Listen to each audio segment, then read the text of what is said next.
pleasure having you over. And I think just, while you don't need an introduction, especially if you're a foodie who's, kind of following blogs on and videos on YouTube, you don't really need to know who Anubhav is. But yet, for the audience, I'm just going to kind of, share this lovely little blurb from your YouTube channel, which says that, Anubhav basically is an avid culinary explorer who loves to travel and explore different cuisines, primarily the street food, not just for the gastronomical pleasure, but also for quenching his deep thirst for nurturing new cultural connections through the kaleidoscope canvas of food. So that's very well put. In fact, I was just chatting with Anubhav a few minutes back, and he was just talking about the fact that, how he really likes to view everything from the lens of culture and food, and I think, and the fact that I think that's his authentic self that has kind of got him 1.25 million followers on YouTube. And in fact, he's been willing to experiment all the time, right? In fact, Anubhav is one of the first few people who came onto our platform way back in August 2021, right? So thanks so much, Anubhav. Thank you for having me. Yeah.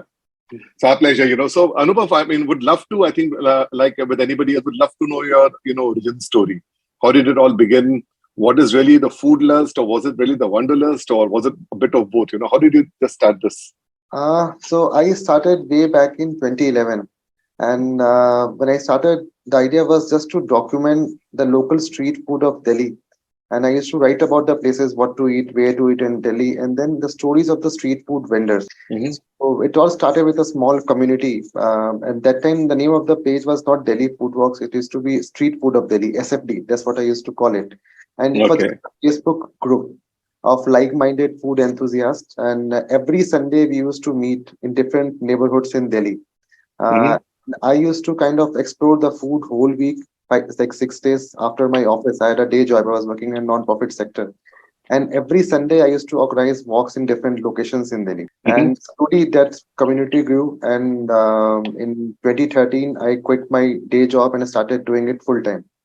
So it's just the locals used to come on our food walks. And then since 2013, now majority of people who come are travelers, tourists, or food enthusiasts from different countries and different states of India. And we had on our website, as of now, only 4 walks are listed. But when I started, we used to have 17 food tours in different parts of Delhi. And Delhi is I always say that Delhi is the food capital of India. And we are blessed with that. We have state canteens where you get the food of different states. Then we have communities who have migrated from all parts of India, and they have their own neighborhoods. Say if you go to Majnu Katila, it's a proper Tibetan colony. If you go to Kamla Nagar, it's more of vegetarian food from the Baniya community. If you go to Old Delhi, you have a mix of vegetarian and non-vegetarian food, and the food also changes from morning to evening. So I kind of curated different walks based on different themes. And since then, we have a small team. We conduct food walks all over Delhi. And in 2018, I started my YouTube channel. Okay. And, so it came very late. And the idea was maybe I can go to different parts of India and explore the local food culture. And the idea was to showcase a place through food. We were just talking about Ganesh Chaturthi. So last in Mumbai, I tried to cover how it is celebrated on the streets in different neighborhoods and different different households, how it is celebrated through food, how the family is gearing up, making sweet preparations, and how Ganeshi is welcome in a home, and then how the Visarjan is organized, or something like that. So we kind of focus more on the local food culture. And in fact, the tagline of our Delhi Food Walks is connecting people through food and culture. So since 2018, I have traveled all over India, except Mizoram and Tripura. So I've traveled to majority of the states in India. I recently came back from Ladakh, covered the local Ladakhi cuisine, and I went straight to the last village of India, northernmost last village, which is the Thang village, and next to the Turtuk, the Baltistan. So so that's what I do. I travel for food, and every month I travel for minimum a week to 10 days in different parts of India. And slowly the idea is to expand and maybe explore the food of different countries as well. So that's what I do. That's wonderful. Just marrying your passion and doing that as the day job must be, I think, a very fulfilling experience, right? Yeah. Yeah. And I think what I found very interesting is that you kind of got onto YouTube quite late because, most of the people who you see, kind of chasing their hobbies nowadays are Mm, people who kind of, got hooked onto the whole Insta or the YouTube. And then mm. they kind of, thought about turning into an offline business, if at all, right?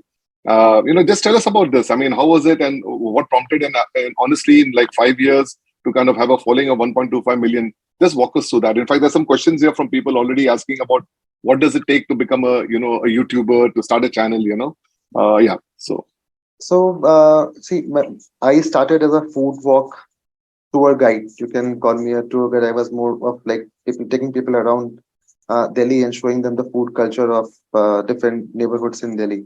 So I started with that. In 2018, when I started my YouTube channel, it was more about me exploring the food of different places. It was a kind mhm. of a very selfish interest because I've been doing the same for past 7, 8 years. I was doing the same thing in Delhi. So I thought, maybe why not like go and explore the food of different cities. Right. So first of all, I straight away I went to Varanasi on my own without any camera person. Then I went to Kolkata as well. Then Kerala, I covered like from South Kerala to North Kerala.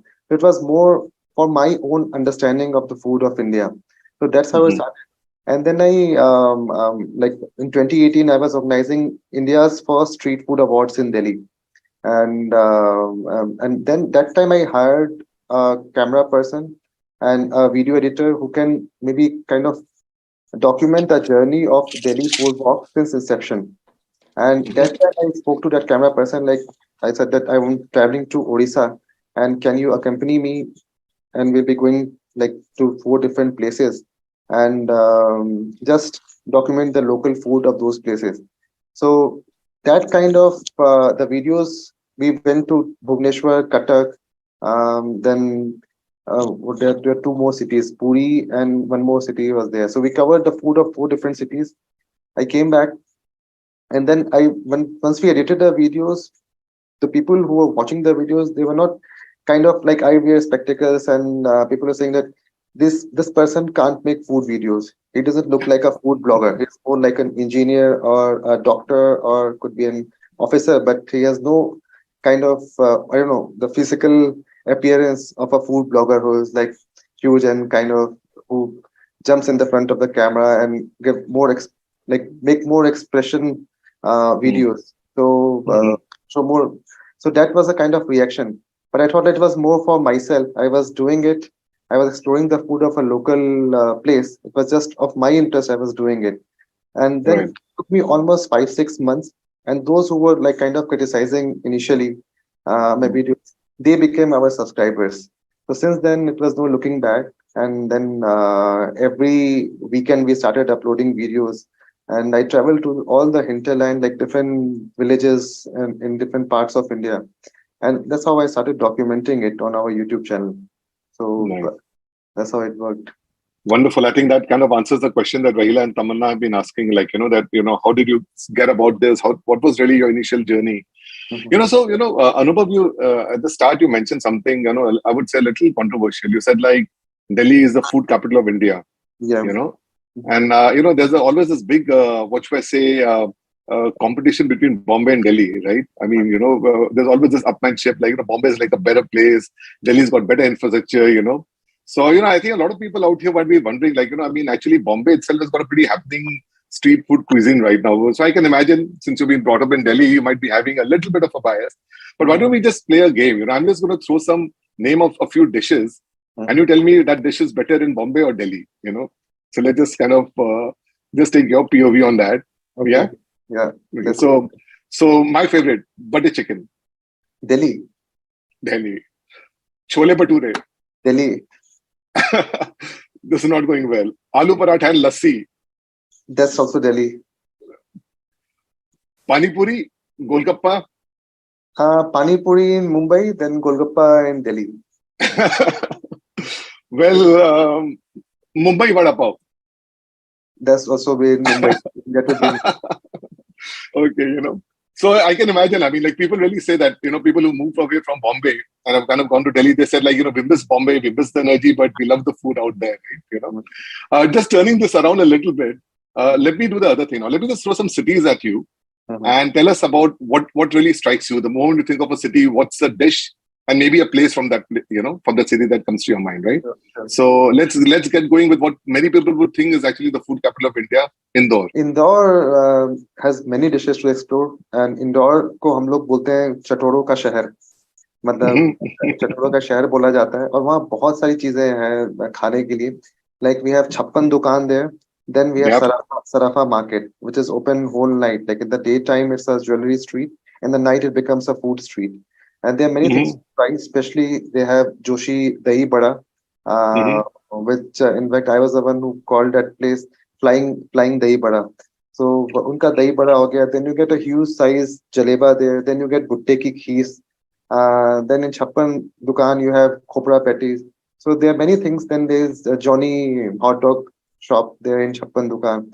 Johnny hot dog, yeah. Johnny hot dog is very popular. In fact, he was featured in I think the highest highest sale for burger in India, something like that. So right, okay. तो ऐसे बहुत सारी चीजें हैं इंदौर में खाने की. Fascinating. So let me just throw another city, and maybe we could just take one name and one place, so that we'll try and cover more. Calcutta. Calcutta. Like one place is very difficult to say. Maybe okay, go for it. What comes to mind when we talk about Calcutta is the sweets, the misti. Yeah. So I would say Nokur ka Sandesh. Lovely. Mumbai? Mumbai, again, there are many things to say. Let's say, maybe if you ask me, there's some dishes, maybe I can recall some of them. I really like the Muhammad Ali Road, which is the non-vegetarian street. Right. And especially, there was this shop where I tried Nehari. I don't remember the name of the place. And then Bade Miya also. And unfortunately, Bade Miya just got shut down for rats and cockroaches in the kitchen. But that's another story. Yeah, just came in the news yesterday. Oh, I haven't gone to that news. Yeah, that's bad. I'm sure it'll be back. I mean, Mumbaikars can't do without a Bade Miya. We are very forgiving. Yeah, and in fact, when I was there 2 years back during Ramzan, so I said कि जो मुंबई के लोग हैं, मतलब ये ऐसी जगह है जहाँ पे आम लोग नहीं आ सकते, जो बिल्कुल इनको फूड एडवेंचर में इंटरेस्ट है, वो आ सकते हैं. मतलब the locals, they eat everything from brain to tongue to like trotters, everything they eat out there. Yeah. Nice. I saw your video that when you were visiting Nagaland, I think Konoma, right? Yeah. What strikes you from there? Konoma is like India's first green village. So it's a beautiful village in Kohima, Nagaland. And there are many things which I tried out there, especially the way they cook the vegetables. So in like metro cities, we are kind of, I don't know, we have like everything in abundance. So we get everything around the year. Just to give you an example, when we eat green peas, we just eat the peas. We don't eat the skin of the peas. That's like the locals I was striking that everything is consumed out there. And here also in metro cities, when we eat even the chicken, we would kind of discard some of the organs of the chicken or say the skin of the chicken. But there is like more about cooking everything together. So, and no, without like much use of oil, it's more of the food is boiled, smoked, fermented, dried, kind of food. It's a very healthy way of living life and kind of self-sufficient, self-sustaining. Right. And so, yeah, it's a beautiful village with a lot of food stories around just a small community. Nice. So I've got a few more cities I want to ask, but I think there's so many questions coming in the community. I think Arman's asking that, what's your ultimate comfort food and why? And, somebody else said that if you had to just eat one food for the rest of your life, Tamanna is asking that, what would that be? So first is about the comfort food, is dal chawal. That's something like I love that. Maybe after traveling for 2 weeks outside of Delhi, that's what I crave for, ki ghar ka dal chawal mil jaye. And that's first thing. And second is like one dish which I can eat whole my life is being a Punjabi is rajma chawal. I love my rajma chawal, especially cooked by my mother. So that's nice. The story. Wonderful. And, Shruti is really asking that, how do you actually go about discovering these new gems? I mean, by now you would have an SOP, right? You land in a city. How do you go about discovering? How do you really unearth these stories that you do for your YouTube channel? So the first step which I do is that I do a lot of study around that place. Let's say Mm-hmm. if I am visiting, I was in Ladakh for 2 weeks, so I kind of read many things about the place there, different communities, their food culture, what kind of vegetables they grow, what kind of meat they eat, and then I plan it accordingly. Mm-hmm. And based on the community, based on their food culture, as I said, like in Ladakh when we went, it was more about not only the Tibetan food which we are acquainted with, the thuppa and momo. I was trying to discover it beyond momo and thuppa. So kind Mm-hmm. of like you do a research about different communities living in a place and what kind of vegetation they have, what kind of food they consume in, from morning till evening. So that's how you kind of start it. And then it's, I call it like you have a food culture, then you have different sub food cultures. So the Mm-hmm. prominent, like say when we talk about, for example, when we talk about Mumbai, Mumbai is like Mumbai food culture. Then you have different communities moving in, living in Mumbai. It could be a Right. Parsi, Muslim, Hindu, Baniya, and within different communities, and then different neighborhoods as well. The Dadar could Right. be of like prominent Maharashtrian community living out there. Muhammad Ali Road Correct. could be Muslim. So that's how you kind of do your research and then figure out what all they eat and then plan your like that shoot or the food journey based on that. Nice. Wonderful. So it just shows that, it's not all glamour and talking to the camera. There's a lot of work that goes behind the scenes, right? Before you kind of get Yes. going. Yeah. Yeah. I think one thing that's really coming out very interesting is that, which we probably know, but it's not so apparent is, there's so much of confluence of culture and food, right? I mean, like the moment you're in Matunga, there's all these, the Udupi restaurants, that obviously because Matunga has a huge, diaspora or a huge population of, South Indians. And similarly, when you go towards Bandra, you have a lot of these small cafes and everything, right? Because the Catholics, the fisherman thing, like, is something nearby. So that's, I think, a very interesting point. Mm. Somebody else has asked, Maham Khan is asking that if you have to choose one street food dish to represent your personality. I mean, you talked about being this nerdy, studious Oh, looking engineer. So what's that? I mean, how do you relate to that? oh, that's a good question. One food, uh, that's a good question, but let me think. It, if it talk about, as I said, like it will be more about. It's a very. I'm just trying to. Maybe we can we can come back Yeah, to that yeah, later. yeah, we can come back to this. Let me think also. Okay. All right.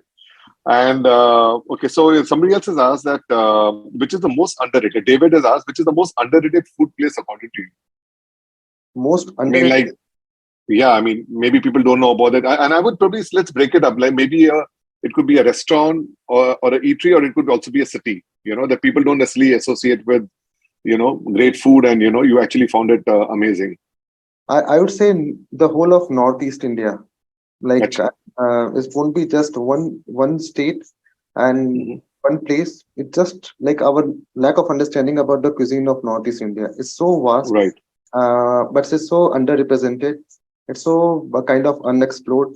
So I would say the whole of northeastern India, even just maybe talking about one particular state and how if I go talk about, let's say, even just giving an example of Manipur. So Mm-hmm. Manipur, you have different food like how they celebrate maybe the Methi community, the Naga, the Kuki. So no one knows like what locals they eat out there. So I would Mm-hmm. say northeastern food as a whole is less explored. Mm-hmm.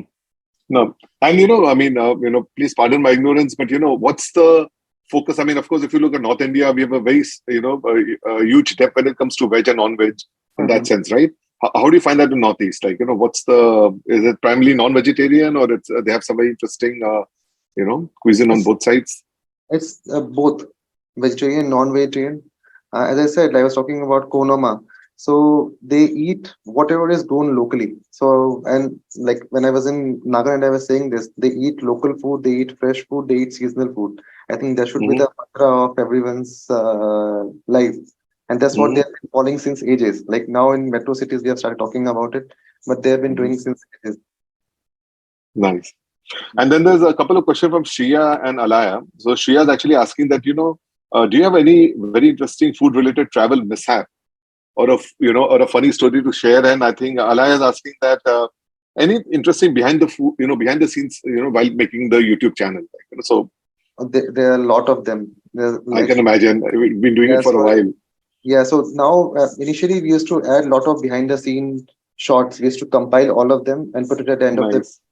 And in fact, like anyone can watch it. We have Jharkhand series. We have a separate video just for BTS. We call it behind the Okay. scene. And same for Nice. Bihar as well. Same for Kolkata series as well. And in most of the videos now we have started adding it at the end of the video. Hmm. Uh, Sometimes, like say, we do some couple of videos we have done retakes or Hmm. something mishappening, like we were filming someone kind of barge into the shot, so we have to do it again. So we have kind of that funny anecdotes compiled together into different videos. Hmm. So, I mean, anything that stands out? I mean, anything that was hilarious or any mishap? Uh, yeah, it happened mostly in Bihar. Hmm. So Bihar, while like say if you are traveling in some of the villages, they will ask you इसको क्यों बना रहे हैं, इसको कहाँ छोड़ेंगे, मतलब they used to ask like very kind of um, Acha. interesting questions कि ये किसके लिए Uh, रिकॉर्ड कर रहे हैं, कब छूटेगा, कहाँ पे छूटेगा, कौन सीखेगा, मतलब those kind of interactions with the local, and someone will be like very kind of कि ये हमारा क्यों रिकॉर्डिंग कर रहे हैं, आप कहाँ पे दिखाएंगे कि hmm. पुलिस नहीं पकड़ लेगी हम लोगों को, तो वैसा वैसा भी होता है।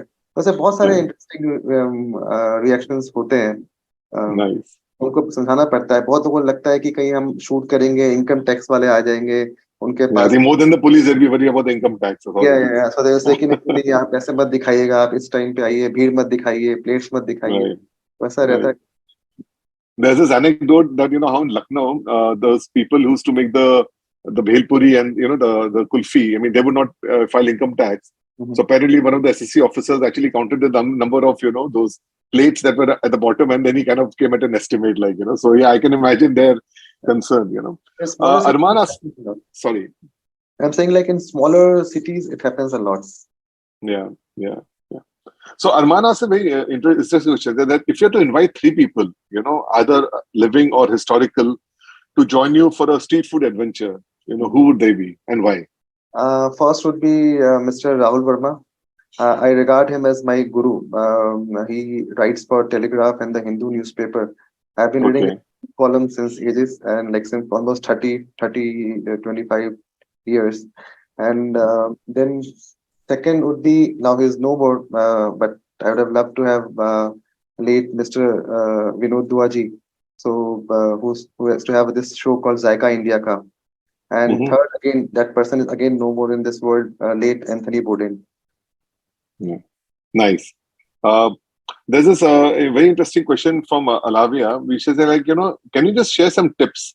Like, if somebody wants to, I mean, not necessarily start a YouTube channel, but somebody wants to start exploring food in that whole area, and we kind of tend to go to the same go-to places, right? What's a good way for, a layman to start, exploring food in the city or town that they live in?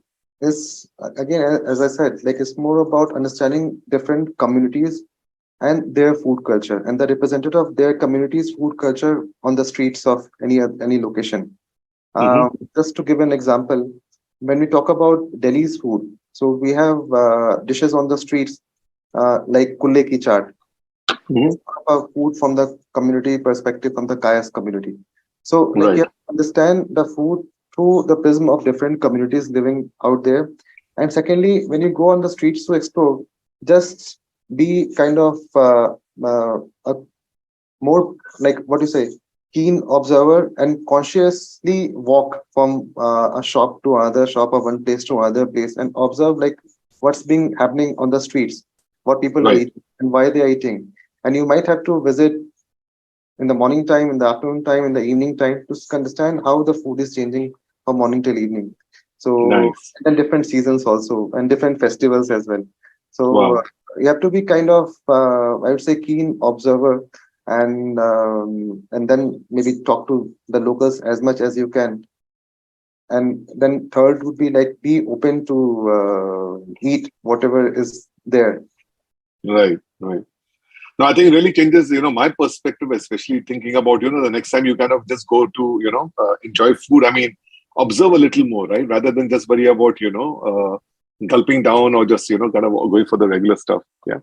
On your website, you've mentioned, very interesting that you have the three projects that you've been involved with. One is, of course, the Delhi food walks. Then you've talked about the India culinary tours and then the Anubhav Sapra shots, Maybe you could tell us a little bit about it. And Arya is also asking that what is the next series that you plan on doing? What else where is life taking you from here? So first is that India Culinary Tours is not operational anymore. It was Okay. the idea was maybe in future I can again think of starting it. The idea was to organize food tours in different parts of India.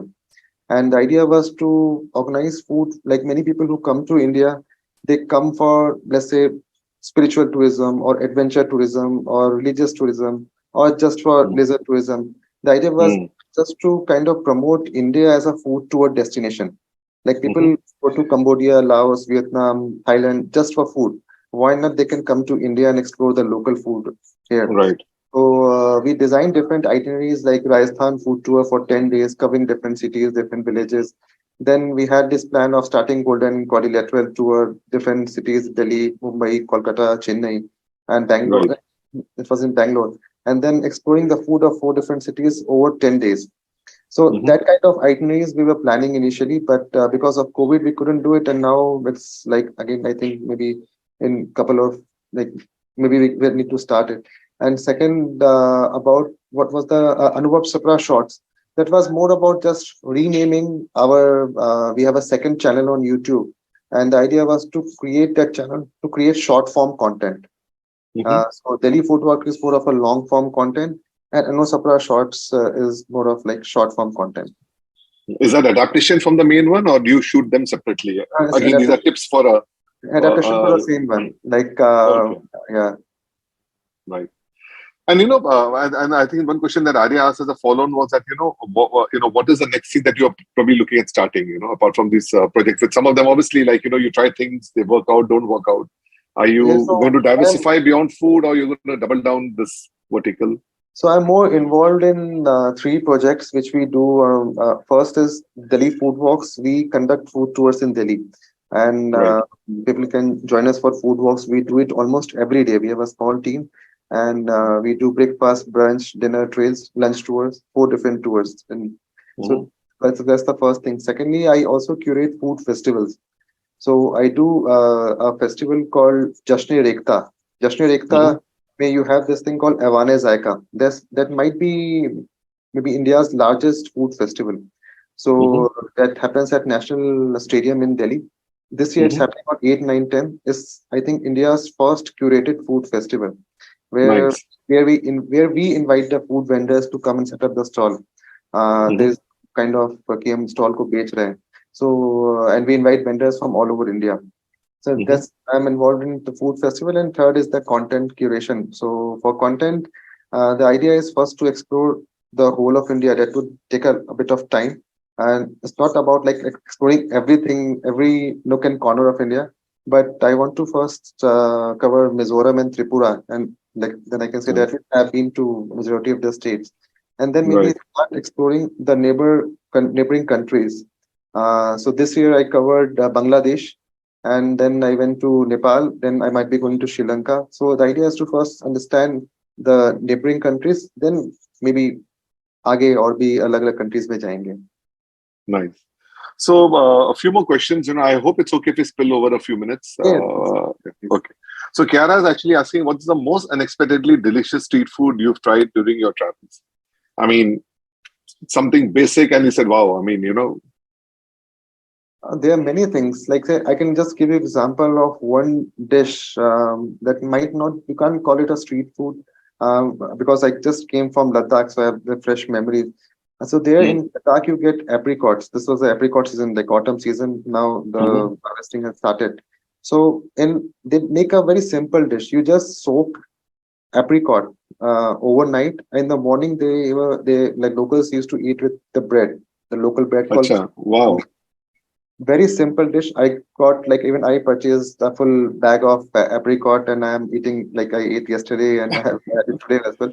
You can just imagine like dried apricots soaked overnight, and in the morning you eat as a breakfast dish. Wow, No sugar, very simple dish.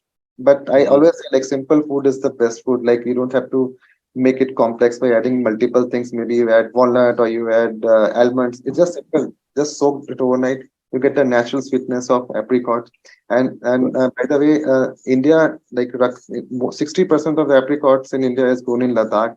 Then the sweetest apricot is grown in the world is grown in Ladakh. Is called Rakse Karpo. And so yeah, so I can just give you one fresh example. That's simple food, which I had there in the breakfast. It was amazing. No, that sounds fascinating. I'm going to try that tomorrow morning. Soak it overnight and eat that with bread, right? Yeah, yeah. Sounds interesting. And there's a very interesting question about Jared. So I think what we talked about here is that you just talked about so many undiscovered places, especially Northeast seems to be, one of the places that has lots of this different culinary the cuisines out there. Yeah. Which is that one place in India where you think that represents all of them in a reasonable way? It's like a macrocosm of the entire macrocosm called India. You know, See, it's difficult to say like one state, it'll, one. it'll, it'll never be easy. But yeah, I'm still saying which city do you think that you can go and reasonably cover most of the stuff that you probably get in India? Delhi. Delhi is We the have place. full blown Delhi out here. Yeah, I would say like I'll give an example. Like say we have, if you want to try the food of Northeast India, we have this place in Humayunpur in South Delhi, near Mhm. Safdarjung. This whole street, you get the food of different tribal communities there. Mm. Let's say if you want to try food of Naga cuisine there, you can just go. There are multiple restaurants. You want to try Manipur food, you want to try Arunachali food. Every state like Northeast is represented out there. So that's why I Mm. say like Delhi is blessed with the regional cuisine of different states. And yeah, I was talking about. I'm just going to give you one example of Arunachal Pradesh. Arunachal Mhm. Pradesh has the highest number of tribal groups in whole of India. They have Right. like 20, 25, 26 major tribes, and they 100 plus sub tribes. And so you can just imagine, like within one state, the diversity The of, yeah, in the food culture. Yeah, Yeah. awesome, fascinating thought. So Sonal's asking that which is the most unusual sweet and savory dish you ever had. More like a sweet dish and a savory. Any more thoughts or Unusual sweet dish. yeah, and unusual savory? I mean, in that sense. Uh, I can give you the fresh example of Sure, sure. Yeah. like I came just from say unusual savory dish would be just roasted barley. Hmm. That's like like more of a savory snack people eat in Ladakh. And then the sweet also would be the same example which I just recently gave about the apricot thing. Oh, I think we are disconnected.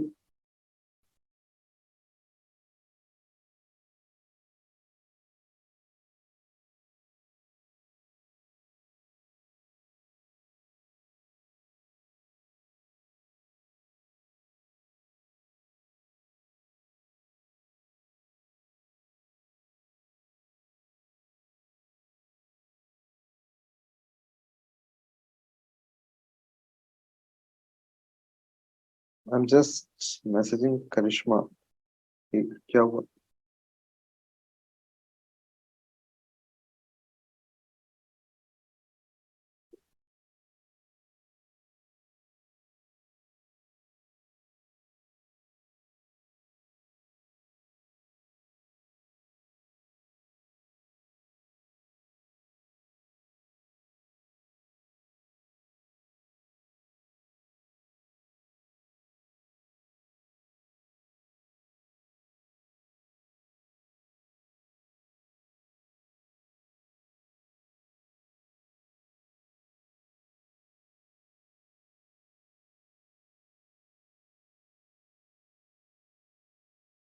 I'm sorry. I think I got logged out.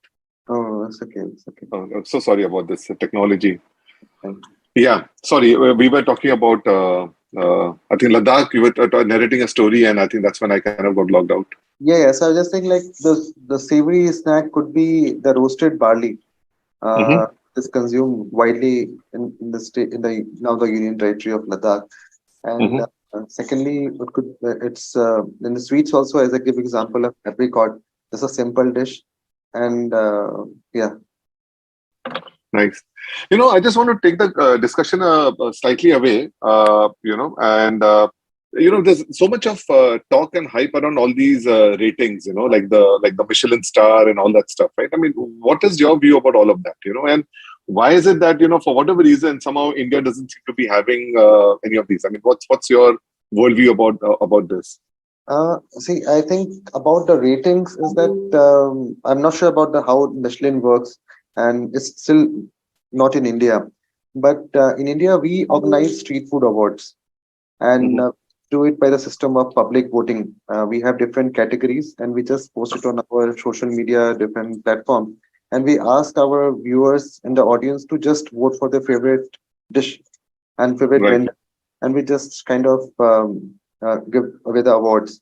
Secondly, about the ratings, is also like initially when we started our YouTube channel, and still till date, I get requests that why don't you rate a food of a place? I always say it's more of a subjective thing. And then Hmm. secondly, I have no authority to kind of impact the sale of any outlet.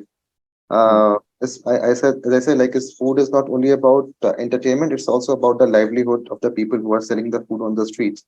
But I can't That's a say great point. इसका समोसा अच्छा है, इसको 10 points दे दिए, इसको 2 point दे दिए. Like responsible also, and Hmm. like what I always call is like responsible content creation. That your words should not kind of impact the business of that place. So yeah, so that's what I do. Like, so the taste is subjective. I don't ever give ratings on my, and I always share my experiences. I say if I don't like anything, so I have a way of saying that many of the viewers who watch my videos, they know. I will say कि इसको आप उम्दा तो नहीं कहेंगे, इसको आप अनोखा कह सकते हैं.